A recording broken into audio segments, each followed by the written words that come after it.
ଓଡ଼ିଆ କଙ୍କଡ଼ା ହାଣ୍ଡିରେ ଅଛି ମୋ ମୁଣ୍ଡର ଘୋଡ଼ଣି ମେଲା, ବାହାରକୁ କେବେ ଯାଇପାରିବିନି ହାତ ଗୋଡ଼ ଥାଇ ଖୋଲା।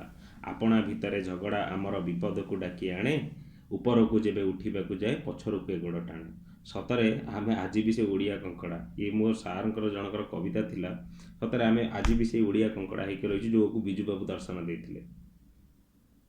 2-3 ଦିନ ହେଲାଣି ନା ଟ୍ରେଣ୍ଡ ଚାଲିଛି ପୁରା ସୋସିଆଲ ମିଡ଼ିଆରେ ପପୁଙ୍କର ସେଇ ଗୋଟିଏ ପୋଷ୍ଟର ମିଷ୍ଟର କହ୍ନେୟା। ତ 7ଟା ଝିଅ ଅଛନ୍ତି, ରସି ବନ୍ଧା ହେଇଛି, ତ ସିଏ ତା ଉପରେ କ'ଣ କୃଷ୍ଣଙ୍କ ଭଳିଆ ହାତ ଟେକିକିନା ଅଛି।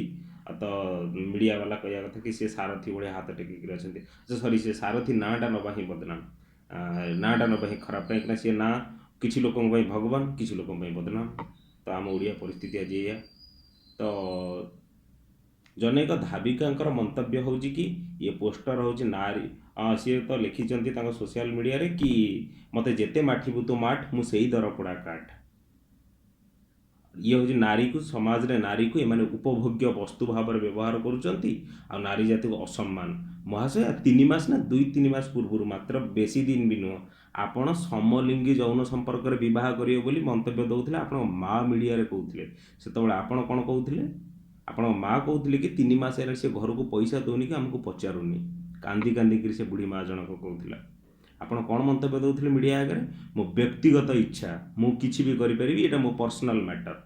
ସେଥିରେ ମୁଁ ବି ସମର୍ଥନ କରିଥିଲି, କିଛି ଅସୁବିଧା ନାହିଁ। ମୁଁ ବି ସୋସିଆଲ ମିଡ଼ିଆରେ କମେଣ୍ଟ କରୁଥିଲି, ଲୋକଙ୍କ ସାଙ୍ଗରେ ଯୁକ୍ତି କରୁଥିଲି। ହଁ, 377 ଧାରା ଅଛି, ସୁପ୍ରିମକୋର୍ଟ ଡିସିସନ୍, ସେ ତାଙ୍କ ପର୍ସନାଲ୍ ମତ ଡିସିସନ୍ ନେଇପାରିବେ। ମ୍ୟାଡ଼ାମ୍, ଯଦି ଓଡ଼ିଆ ଜାତି କିନା ଅସମ୍ମାନ ଥାନ୍ତା, ତାହେଲେ ଆପଣଙ୍କ ଭଳିଆ ଝିଅ ନା ଯାଇ ଏ ଜାଗାରେ ପହଞ୍ଚି ନଥାନ୍ତା। ମୁଁ ଆପଣଙ୍କ ନାଁ ନେବାକୁ ଚାହୁଁନି। ଆଉ ଆପଣଙ୍କ ଭଳିଆ ଝିଅ ନା ଓଡ଼ିଆ ଘରର ଝିଅ ବାହାରିକିରି କହନ୍ତା ନା ମୁଁ ସମଲିଙ୍ଗୀ ଯୌନ ସମ୍ପର୍କରେ ବିବାହ କରିବି। ପପୁ ପମ୍ପମ୍ ଏତେ ଖରାପ ଆପଣଙ୍କ ପାଇଁ? ତା ପୋଷ୍ଟର ଏତେ ଖରାପ? ଗୋଟେ ଚ୍ୟାନେଲ୍ ନା, ଏ ଟିଭି ବି ଟିଭି ଭର୍ତ୍ତି ଟିଭି ହେଇଗଲାଣି ଓଡ଼ିଶାରେ ନା, କାମ କିଛି ନାହିଁ, ନ୍ୟୁଜ୍ ମିଳୁନି ତ କ'ଣ କରିବେ? କାହା ଜୀବନ ବର୍ବାଦ କରିବାକୁ ଆମକୁ ଦେଖାଯାଉଛି। ଏଇ ହେଉଛି ନା ଟିଭି, ଗୋଟେ ଭଣ୍ଡକୁ ବାବା ସଜେଇ ଦେଲେ, ଭଗବାନ ସଜେଇ ଦେଲେ, ଯାହା ପାଇଁ କି ବଦନାମ ହେଇଗଲା ଆମ ସେ ଅଞ୍ଚଳର ମା ଝିଅମାନେ। ପପୁ ପମ୍ପମ୍ ଏତେ ଖରାପ ହେଲା, ରୋଗୀ ନା ଦୁଃଖୀ ନା, ଯେତେବେଳେ ନିଜେ ଭାଙ୍ଗି ପଡ଼େ ନା, କାହିଁକି କହିବାକୁ ଏତେ, କାହିଁକି ନା ନିଜ ଭିତରେ ଗୁସ୍ସା ଆସିଯାଉଛି। ଯେତେବେଳେ ଭାଙ୍ଗି ପଡ଼େ ନା, ସେତେବେଳେ ରାତିରେ ଆସିକି ଇଚ୍ଛା ହୁଏ ପପୁ କମେଡ଼ି ଦେଖିଦେବା। ଏକ୍ସକ୍ୟୁଜ୍ ମି ଯାହା କହିବି ସତ କହିବି ହଉ କି ସେ ଫାଲତୁ କଥା ହଉ, ତ ସେ ଏକ୍ସକ୍ୟୁଜ୍ ମି ଯାହା କହିବି ସତ କହିବି, ସେ ଚ୍ୟାନେଲ୍ ହିଁ, ସେ ପ୍ରୋଗ୍ରାମ୍ ହିଁ ବନ୍ଦ ହେଇଗଲାଣି। ବଟ୍ ଏବେ ବି ୟୁଟ୍ୟୁବରେ ଖୋଜିକି ଦେଖିବାକୁ ମିଳୁଛି। ତ ସେଇ ପପୁ ପମ୍ପମ୍, ମୁଁ ଜାଣିନି କବିତା କିଏ ଲେଖିଥିଲା, କିନ୍ତୁ ମୁଁ ପପୁ ପମ୍ପମ୍ଠୁ ଶୁଣି ମନେ ରଖିଥିଲି। ଚିତଉ ଚକୁଳି ଆରିସା ପିଠା, ଏଠି ବାସି ପଖାଳ ବି ଲାଗେ ବଢ଼ିଆ, ଗରବେ କହିବି ମୁଁ ଓଡ଼ିଆ। ବହୁତ ଭଲ ପାଏ ସେ ଓଡ଼ିଆକୁ। ଆରେ ହାସ୍ୟ ଅଭିନେତା, ସେ ହସେଇବନି, କମେଡ଼ି କରିବନି, ତା କ'ଣଟା କରିବ? ଜଣେ ତ କିଏ ଚ୍ୟାନେଲରେ ଆସିକିନା କହିଦେଲେ, କାକାକୁ ଫୋନ୍ ଲଗାଉଛନ୍ତି କିଆଣି, ସିଏ ତ ଆସିକିନା କହିଦେଲେ, କହିଲେ ଭଗବାନ ତାଙ୍କୁ ଶାସ୍ତି ଦେଇଥିଲେ, ସେ ତାପରେ ବି ସୁଧୁରିଲେନି। ଆଚ୍ଛା, ହସ୍ପିଟାଲରେ ଆଡ଼ମିସନ୍ ହେଇଥିଲା, ଲୋକଟା ମରିଯାଇଥାନ୍ତା। ଏଇ ତ ଆପଣଙ୍କ ଚିନ୍ତାଧାରା ନା କ'ଣ? ଆଉ କ'ଣଟା କରିପାରିଥାନ୍ତେ? କ'ଣଟା କହୁଛନ୍ତି ଆପଣ?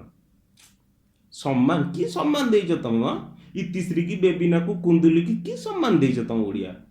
କି ସମ୍ମାନ ଦେଇଛି ତମ ଓଡ଼ିଆ ଆଉ ଓଡ଼ିଶା? ଆରେ ସେ ଲୋକଟା ନା ବହୁତ ହସଉଛି। ଆରେ ଇଣ୍ଡଷ୍ଟ୍ରିରେ ଆଗକୁ ଗଲେ କେଇଟା ପିଲା କାମ କଲେ ନା, ସେ ଝିଅ ତ ପ୍ରତିବାଦ କରିନାହାନ୍ତି। ତମ ପାଇଁ ଓଡ଼ିଆ ନାରୀର ସମ୍ମାନ ହେଉଛି ଓଡ଼ିଆ ନାରୀ ଘରେ ବସି ରହିବ, ରୋଷେଇ କରିବ, 7 ଜଣ ପରିବାର, ଜଣେ ରୋଜଗାର, ତା ପରିବାର ସେମିତି ଚାଲୁଥିବ। ସେଇ ଓଡ଼ିଆ ଗରିବ ହେଇକି ରହିବ। ଭାରତରେ ନା 2 ନମ୍ବରରେ, ତଳ ଆଡ଼ୁ ନା 2 ନମ୍ବରରେ ରହୁଛି, ଶେଷରେ ବିହାର, ତା ଉପରେ ଓଡ଼ିଆ ଗରିବ ରେଖାରେ। ତାପରେ ବି ତମର ପ୍ରତିବାଦ। ସେ 7ଟା ଝିଅ ଯିଏ କାମ ପାଇଛନ୍ତି, ତ କମ୍ପ୍ଲେନ୍ କରୁଛନ୍ତି, ସେ ଫିଲ୍ମ ବ୍ୟାନ୍ ହେଇଯିବ। ସେ 7ଟା ଝିଅଙ୍କୁ କାମ କିଏ, ରୋଜଗାର କିଏ ଦେବ? କାଲି ଆଉ ସିଏ 7 ଜଣ କାମ ପାଇଲେ, ଆଚ୍ଛା ଇଏ ବାବୁ ମାନେ ନା ସନି ଦେଓଲକୁ ଦେଖିପାରିବେ। ସନି ଦେଓଲ ନୁହଁ, ସନି, ହଁ ଠିକ୍ ବୁଝିପାରୁଛନ୍ତି ଆପଣ। ସେ ସନିକି ଦେଖିପାରିବେ। ମସ୍ତି ଯାବେ, ରାଗିଣୀ ଏମଏମଏ, ସେ ହେଡ୍ ଷ୍ଟୋରି, କୁଛ ତ ଲୋଚା ହେ, ଥରେ ସେ ପୋଷ୍ଟରକୁ ବ୍ରାଉଜ୍ କରି ଦେଖନ୍ତୁ କୋଉ ଭଳିଆ ଅବସ୍ଥାରେ।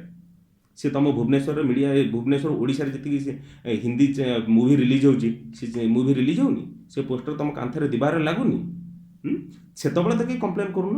ଓଡ଼ିଆ ଫିଲ୍ମ ଗୋଟେ ରିଲିଜ୍ ହେଇଗଲେ କ'ଣ କମ୍ପ୍ଲେନ୍ କରୁ? କ'ଣ ଖରାପ ଅଛି ସେ ପୋଷ୍ଟରରେ? କ'ଣ ଅଛି? ନୁଡ଼ିଟି ଅଛି? କିଛି ନାହିଁ ଅସୁବିଧା। କ'ଣ ପାଇଁ ଏତେ କମ୍ପ୍ଲେନ୍, ଏତେ କମେଣ୍ଟ? ଆଉ ଦଳେ ନାରୀ ବାହାରି ପଡ଼ିଲେ କମ୍ପ୍ଲେନ୍ କରିବାକୁ। ଆଚ୍ଛା, ମହାଶୟା ଦେଇଦେବ କାମ 7 ଜଣ ଝିଅଙ୍କୁ। ହଁ, ସେ ଚ୍ୟାନେଲରେ ଯେତିକି ଜଣ ସେ ଫିଲ୍ମରେ ଯେତିକି ଜଣ କାମ କରିଛନ୍ତି ତାଙ୍କ ଘରକୁ ରୁଟି ଦେଇଦେବ। କି କୁଶ୍ଚିତ ଚିନ୍ତାଧାରା ଏ ସମାଜରେ। ଆଙ୍କୁ ସମୀକ୍ଷକ, ସିନେ ସମୀକ୍ଷକ, ସାମ୍ବାଦିକ କୋଉଠୁ କୋଉଠୁ ଆଉଛନ୍ତି, ତା ଦେହରେ ପୁଣି ଆହୁରି ଯୁକ୍ତି ଚାଲିଛି ଏମାନଙ୍କର। ଆମ ଚ୍ୟାନେଲକୁ ପ୍ରଥମ ଦେଖେଇଛି ହେଲା। ତମ ଚ୍ୟାନେଲ ତ ପୁରା ଧନ୍ୟ ବାବା କାମ କରୁଛି ଆଉ। ଚ୍ୟାନେଲ ଧନ୍ୟ, ଆଉ ତମେ ବି ଧନ୍ୟ। ଆଉ ମହାଶୟା, ସେ ଯେଉଁ ସଂସ୍କୃତି କହୁଥିଲ ନା, ସମଲିଙ୍ଗୀ ଯୌନ ସମ୍ପର୍କରେ ବିବାହ, କେଉଁ ସଂସ୍କୃତି ସେଇଟା? ଓଡ଼ିଆ ସଂସ୍କୃତି? କେଉଁ ଜଗନ୍ନାଥ ସଂସ୍କୃତିରେ ଲେଖା ହେଇଥିଲା ସେଇଟା? ସତରେ ବହୁତ ଦୁଃଖ ଲାଗିଲା ଆଜି, ମୁହଁ ଖୋଲିବାକୁ ବାଧ୍ୟ ହେଇ ପଡ଼ିଲି। କାହିଁକିନା ମୁଁ ପପୁକୁ ତାକୁ ବ୍ୟକ୍ତିଗତ ଭାବରେ ଥରେ ମିଳିଛି ତା ସହିତ। ଆଉ ତାକୁ ସେଦିନ ବି ମୁଁ ପ୍ରଶ୍ନ କରିଥିଲି କି ମୁଁ କାହିଁକିନା ମୁଁ ତାର ସାରା କମେଡ଼ି ଦେଖେ, ମୁଁ ତାକୁ ବହୁତ ପସନ୍ଦ କରେ। ତ ତାକୁ ମୁଁ ପ୍ରଶ୍ନ କରିଥିଲି କି ତମେ ଗୋଟେ ନ୍ୟୁଜ୍ କମେଡ଼ି ଶୋରେ କହିଥିଲେ କି କ'ଣ ତ ଆମେ କଟକ କେନ୍ଦ୍ରାପଡ଼ା ଲୋକ ଭଳିଆ ନୁହଁ କି ଗୋଟିଏ ଦାନ୍ତରେ ଖାଇବା, ଆମେ ମୟୂରଭଞ୍ଜିଆ, ଦିଲ୍ ସେ ମୟୂରଭଞ୍ଜିଆ, କଟକ କେନ୍ଦ୍ରାପଡ଼ା ଲୋକଙ୍କ ଭଳିଆ ନୁହଁ ଗୋଟିଏ ଦାନ୍ତରେ ଖାଇବା ଆଉ ଗୋଟେ ଦାନ୍ତରେ ହସିବା। ସେ ମୋତେ କହିଥିଲେ କି ଆରେ ଆକ୍ଚୁଆଲି ମୁଁ ଗୋଟେ ହାସ୍ୟ ଅଭିନେତା।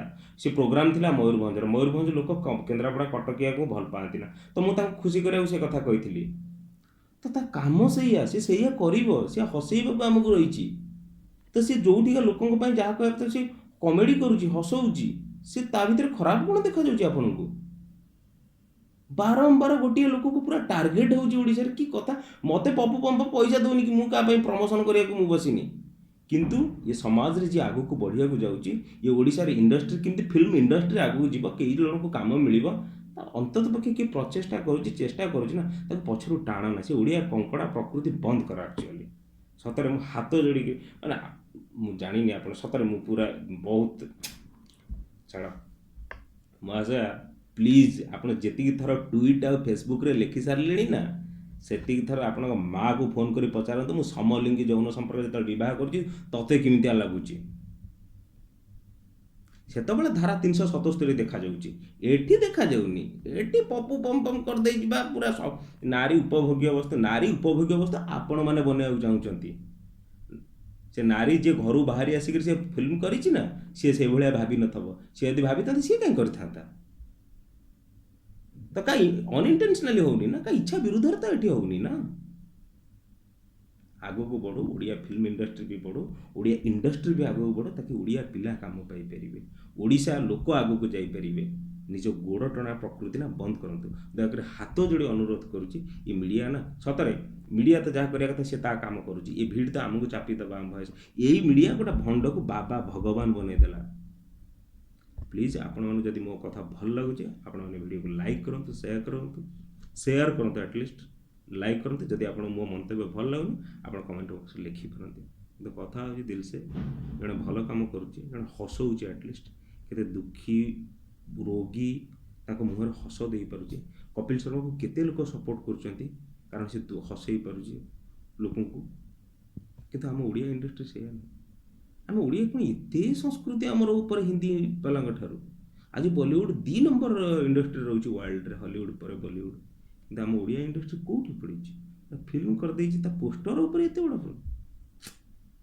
ଧନ୍ୟରେ ଆମ ଚିନ୍ତାଧାରା, କି କୁଶ୍ଚିତ ମାନସିକତା ଆମର। ଜୟ ଜଗନ୍ନାଥ।